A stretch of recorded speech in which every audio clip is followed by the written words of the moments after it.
Aí, então, antes desse encontro com Deus, 2 meses antes, meu pai, ele se separou da minha mãe continuou indo pra igreja, né, vivendo a vida dela, né, restauração e tal. Meu pai, ele continuou na prostituição, aí ele conheceu uma prostituta. Essa mulher que ele conheceu, ele começou, porque ele voltou a beber, voltou a fazer tudo coisa errada que ele fazia. E no caminho, quando ele ia prostituir com ela, o carro dele quebrou. Ele teve um infarto, morreu na hora. Nossa. Essa foi a morte dele. E nessa época, o dia que ele morreu, lá em Bragança, tem um evento que chama rodeio, você ouviu falar? Sim, Tipo, sim. e tava nesse rodeio. Então eu tava lá, na gandaia, tava bebendo. E quando eu recebi essa ligação, na minha cabeça tinha 2 imagens, 2 emoções. Graças a Deus ele morreu, acabou a desgraça, acabou a dor. E ao mesmo tempo uma luta contra mim. Por que ele fez isso? Ele não poderia ter sido um bom pai? Tipo, igual uma criança sempre quis ter um bom pai. Tipo, entendeu? Essa luta. Sempre quis ter uma paternidade resolvida, entendeu? E aí, quando eu cheguei no velório do meu pai, aí chegou... Aí você vê, aí eu falo que é casa de família. Porque foi literalmente casa de família. Quando eu cheguei na casa do velório do meu pai, aí descobri uma família, 4 irmãos que eu não conhecia, conheci no velório do meu pai. Aí descobri do meu irmão, que é abuso da minha tia. Aí descobri várias coisas. Já que morreu defunto, vamos soltar a verdade no ventilador. E quando eu fui descobrindo tudo isso no velório, eu queria enforcar meu pai só pra ter uma certeza se ele morreu mesmo. Só que na minha imagem, que eu tinha ali, o ódio que eu tinha dele, eu fiquei presa espiritualmente, cativo nesse cativeiro, sabe? E aí, depois que eu tive um encontro com Deus, antes de Deus tratar a minha sexualidade, ele precisou primeiro tratar a minha paternidade. Então, a minha primeira restauração foi a paternidade. Antes de qualquer outra coisa. Porque o meu maior grito era a paternidade. Então, quando eu comecei... Deus começou a mostrar que Ele é um bom pai, que Deus é bom, que Deus é misericordioso, que Deus Ele nos liberta, que Ele nos restaura, um Deus que não era o meu corpo masculino que ia trazer proteção para mim, mas quem me protegia é o próprio Deus. Então, assim, Deus começou a mostrar para mim o quanto um bom pai Ele é. E você até então tinha uma figura de pai totalmente distorcida. Distorcida. Né? Aí você teve que desconfigurar toda Tudo essa aquilo imagem de pai, para depois falar para você que ele é pai. E aí, quando eu comecei a ler versículo de paternidade, de tudo que é pai, peguei todo versículo que é pai e comecei a orar em cima de versículo, verbalizar, decretar isso, e isso foi dando cura dentro de mim. Para liberar o perdão pro meu pai, eu fiz atos proféticos. Então, pastores, na verdade, 2 pastores me acompanhou. E esse pastor, ele foi muito importante na minha vida. E como ele é hoje. E ele sempre afirmava a minha identidade. Então, eu tive discipulado com ele, então eu jorrava todas as minhas dores nele. Então, ele vi e curava, jorrava e curava, jorrava e curava. Entendeu? Teve essa dinâmica.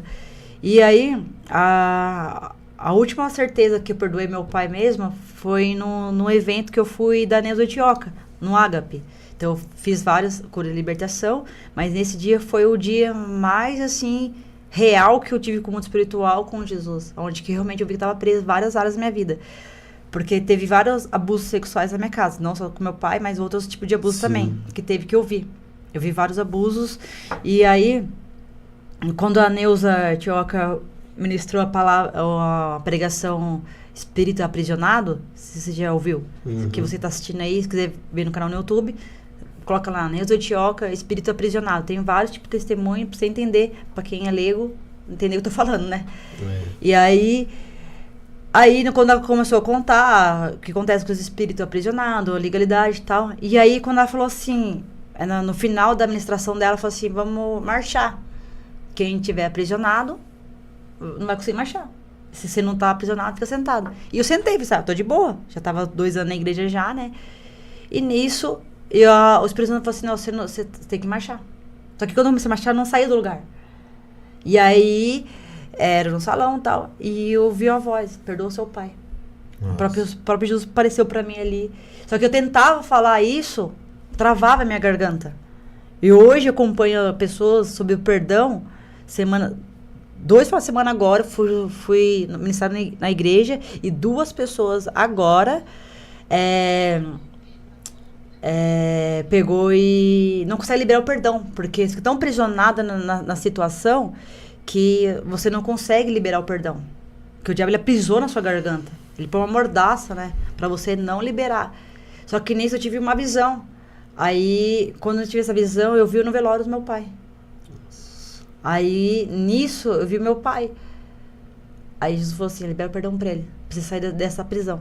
Porque eu sonhava 2 tipos de sonho. Eu sonhava ou que meu pai estava abusando da minha irmã, eu sonhava estar matando meu pai. Sempre sonhava com isso. Nunca sonhei coisa boa com meu pai. E aí, quando eu tive essa visão, aí eu gritei. Eu te perdoo, pai. Quando eu falei isso, foi do coração. Sabe, eu liberei mesmo. Eu te perdoo, pai, tudo que você fez, né? E aí, foi assim, assim como eu também não merecia o perdão, Jesus me perdoou meus pecados. Então, eu te perdoo. Eu perdoo tudo que você fez, eu perdoo o bom pai que você não foi. Bom pai não, o péssimo pai que você não foi.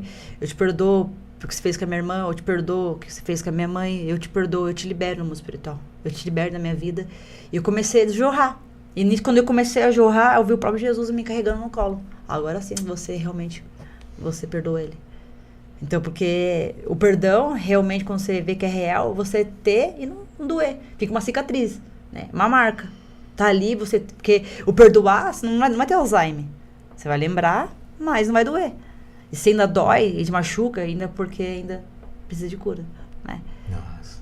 E aí, a lembrança, assim, como o apóstolo fala, né? Eu carrego no meu corpo a marca de Cristo. Então, eu carrego as feridas. As feridas não, as cicatrizes. Mas não é mais como uma ferida. É uma que Deus...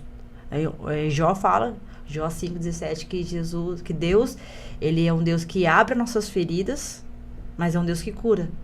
Então, ele tem que abrir nossas feridas. Ele tem que chegar e falar assim, não, você tá aqui. É nesse lugar que você tá preso, é nisso que você tem que fazer. Né? Você tem que fazer o caminho de volta. Mesmo não achando que não vai dar conta, mesmo achando que vai doer, mesmo que vai sentir cheiro, vai ter lembrança, você vai ter que perdoar. Porque o perdão é libertador. Porque a palavra diz, né? Acho que está em Mateus, que Jesus fala que quando você não libera o perdão, existe um espírito atormentador, né? Que é a parábola lá, né? Do que Jesus fala sobre o perdão, né? Quando a misericórdia, né? Então, se você não perdoar, você está dando autoridade para o inimigo entrar.